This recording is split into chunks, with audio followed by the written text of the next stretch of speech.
사도신경으로 우리의 신앙을 하나님 앞에 고백합니다.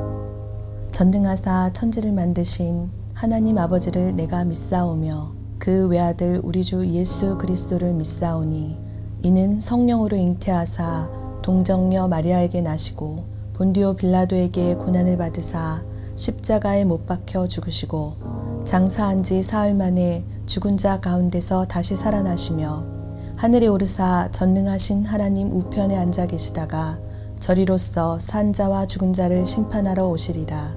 성령을 믿사오며 거룩한 공회와 성도가 서로 교통하는 것과 죄를 사하여 주시는 것과 몸이 다시 사는 것과 영원히 사는 것을 믿사옵나이다.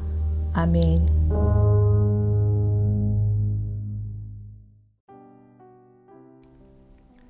오늘의 말씀 민수기 22장 36절에서 23장 12절 말씀입니다.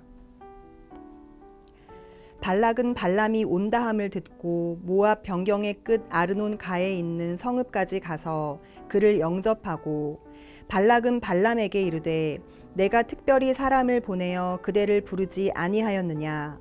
그대가 어찌 내게 오지 아니하였느냐? 내가 어찌 그대를 높여 존귀하게 하지 못하겠느냐? 발람이 발락에게 이르되 내가 오기는 하였으나 무엇을 말할 능력이 있으리이까?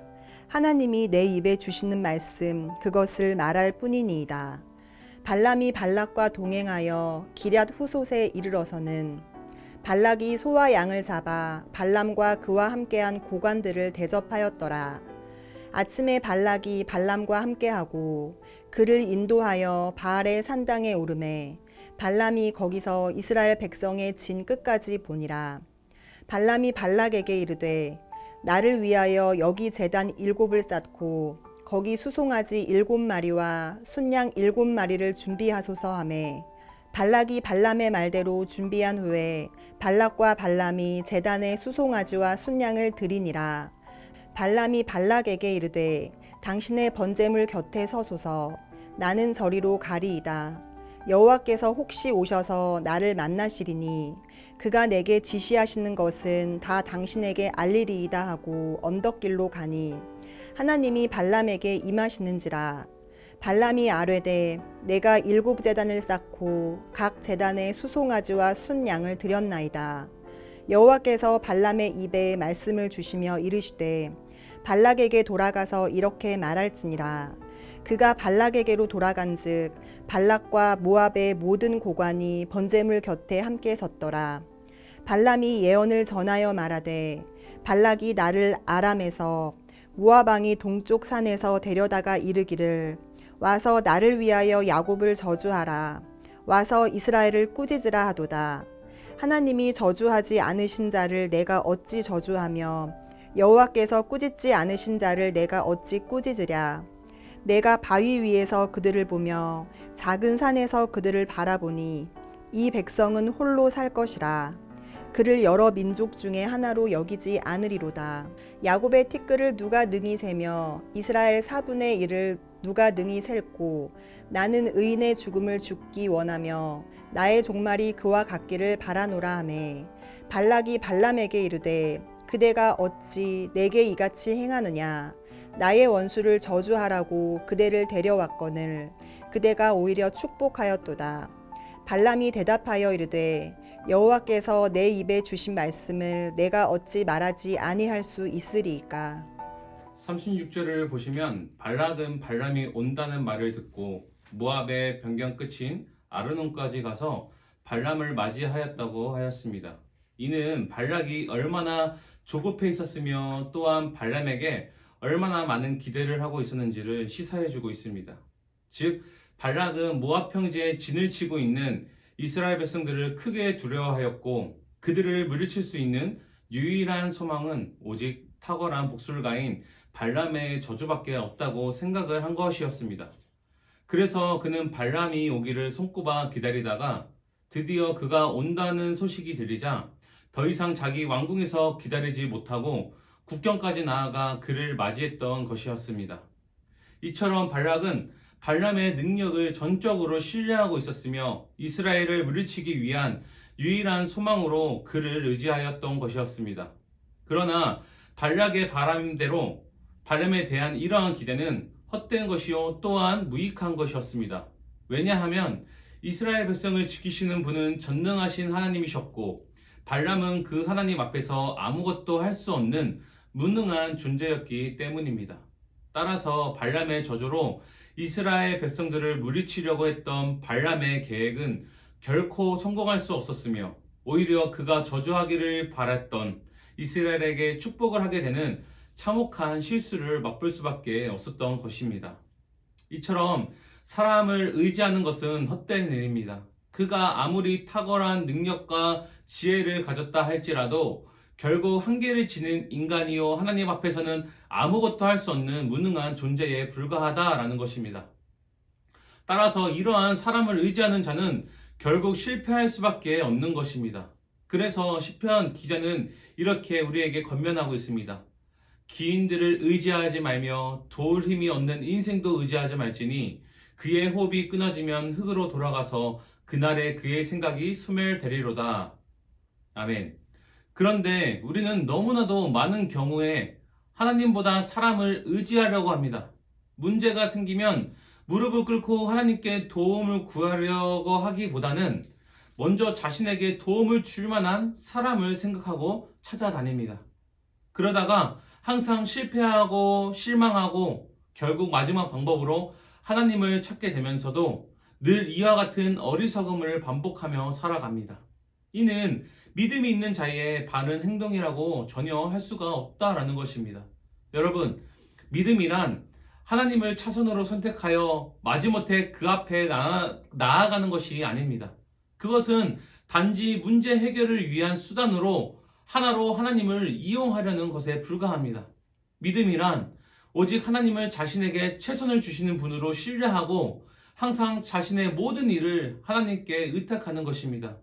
그럴 때 비로소 하나님의 도우심을 얻으며 참된 평안과 만족 가운데 살아갈 수가 있는 것입니다.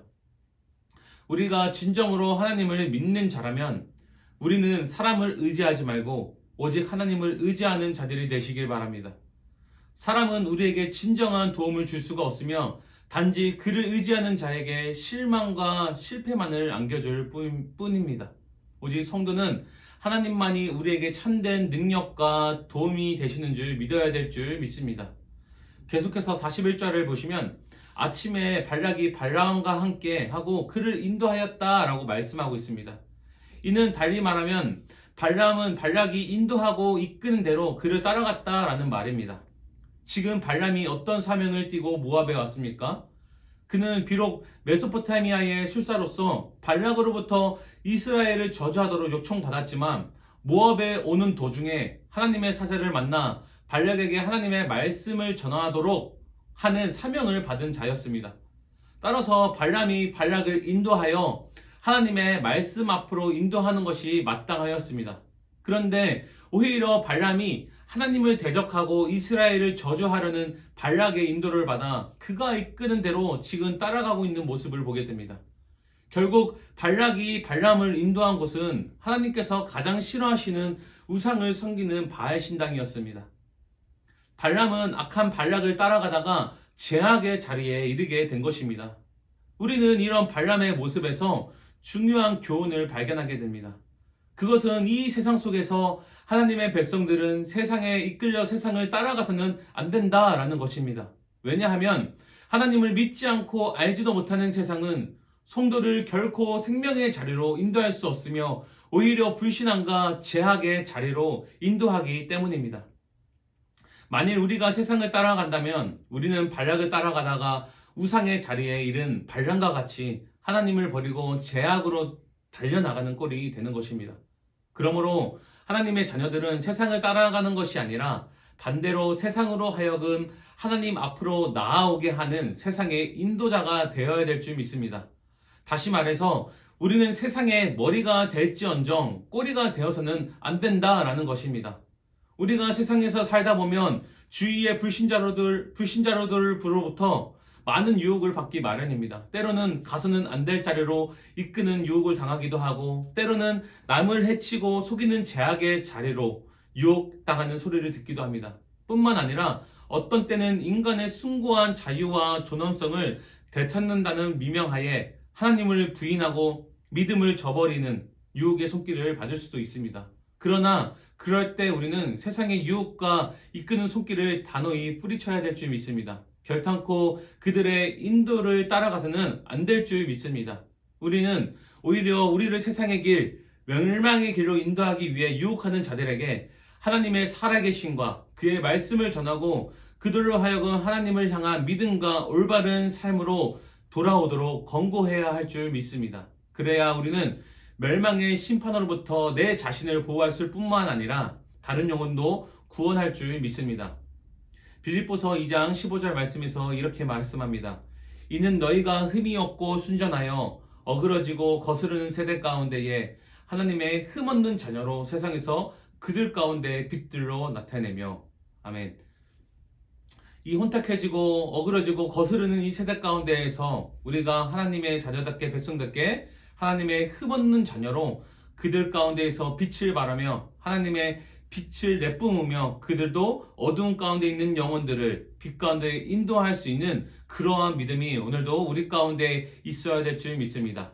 오늘도 하나님을 바라보시고 사람의 생각, 우리의 육신의 생각 내려놓고 오직 하나님의 영광을 위하여서 하나님의 빛과 소금의 역할을 감당하며 나아가는 데에 부족함이 없는 저와 여러분 되시기를 주님의 이름으로 축원드리겠습니다. 기도하시겠습니다. 사랑과 은혜가 충만하신 하나님, 오늘도 우리가 세상을 바라봐 사람을 의지하는 미련한 자가 아니라 어리석은 자가 아니라 오직 믿음으로 하나님을 바라며 하나님께 모든 것을 의탁하며 하나님을 신뢰하며 나아갈 수 있는 믿음이 오늘도 우리 가운데 거할 수 있도록 성령 하나님 인도하여 주시고 하나님 점점 혼탁해지고 어두운 시대 가운데에 빛의 자녀답게 빛을 바라며 하나님 정말 어두운 가운데 살아갈 수밖에 없는 그 영혼들을 빛 가운데로 인도할 수 있는 빛과 소금의 역할을 감당하는 데에 부족함이 없는 오늘날의 우리가 될 수 있도록 성령 하나님 오늘도 우리에게 지혜를 주시고 능력을 주시옵소서. 모든 것을 주님께 의탁하오며 감사드리며 사랑이 많으신 예수 그리스도 이름으로 기도드립니다. 아멘.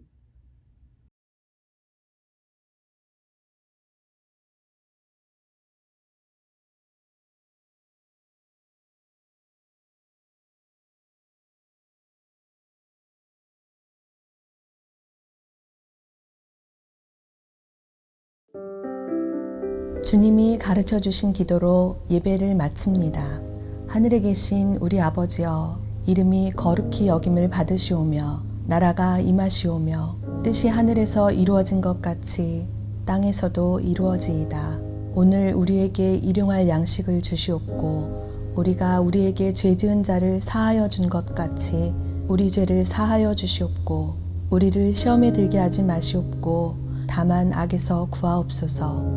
나라와 권세와 영광이 아버지께 영원히 있사옵나이다. 아멘.